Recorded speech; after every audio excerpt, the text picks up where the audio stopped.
नमस्कार जय जगन्नाथ दर्शक बंधु यही छोट भूल आपण अकाउंट को आसबनी 2000 टंका तुरंत सारी दिंतु संपूर्ण खबर जाना पूर्व भिडियो गोटे लाइक कर चैनल टी सब्सक्राइब कर दिंतु और नोटिफिकेशन टी ऑल कर रखु यही गुरुत्वपूर्ण भिडियो सर्वथा जानीपारे भिडियो टी शेष पर्यटन देखो ता सहित आपण न्यूज टी कौ जिले देखुं आमको तो कमेंट माध्यम जनातु चालन दर्शक बंधु खबर पर नजर पकाइबा। प्रधानमंत्री किसान सम्मान निधि योजना 22तम किस्ती फेब्रुआरी मार्च 2026 शेष तारीख पाखे आसूची।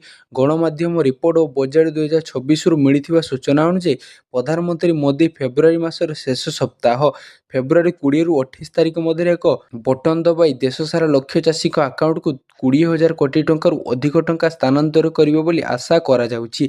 जदि आपण आगामी 48 घंटा मध्य एई तीनोटी गुरुत्वपूर्ण कार्य समाप्त न करती तेबे आपणकर 2000 टंका अटकी जाई पारे। ई केवाईसी सबुठारु गुरुत्वपूर्ण जानंतु सरकार स्पष्ट करिसेन जे ई केवाईसी बिना कोनोसी टंका स्थानांतरित हेबो नै। आपण pmkisan.gov.in पोर्टल जाई ई केवाईसी विकल्प चयन करी आपणक आधार नंबर प्रवेश करी तापर एक ओटीपी दाखल करी निजे याको पूरण करि पारिबे। विकल्प भाव में आपण निकटस्थ सीएससी केन्द्र में बायोमेट्रिक्स माध्यम याको अपडेट करि पारिबे। द्वितीय नंबर नूतन चाषी परिचय पत्र नियम जानंतु एही वर्ष ठारू अनेक राज्य विशेषकर उत्तर प्रदेश बिहार डिजिटल चाषी परिचय पत्र को बाध्यतामूलक करा जायछि। एही परिचय पत्र सीधासलख 2026 पर्यंत अनेक जिले में स्वतंत्र शिविर अनुष्ठित हेउछि। जदि आपणकर जमी जांच बा भूमि विहान न देखाए तेबे आपणकर स्थिति बंद होई जिवो। आधार और बैंक अकाउंट लिंक करिबा आपणकर बैंक अकाउंट आधार सहित लिंक होइतिबा आवश्यक एवं डीबीटी और प्रत्येक लाभ स्थानांतर पाई सक्षम होइतिबा आवश्यक। जदि आपणकर बैंक निकटस्थ आपण केवाईसी अनुरोध करि तेने आपण ताहा करि नाहांती तबे बैंक सरकार को द्वारा पठा जातवा टंका को प्रत्याख्यान करिवो।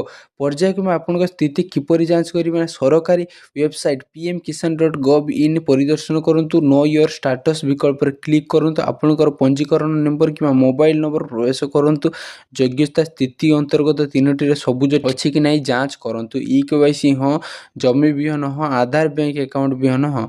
चाषी परिचय पत्र किपरि पाइबे ना प्रधानमंत्री किसान योजना अधीन एक चाषी परिचय पत्र कृषक परिचय पत्र किंबा कृषक पंजीकरण को बाध्यतामूलक करा जायछि। यह एक डिजिटल परिचय पत्र जहाँ आपणकर आधार जमी रेकर्ड खैतानी को लिंक करे 22तम किस्ती पाइबा ए परिचय पत्र पाइबा एबे जरूरी।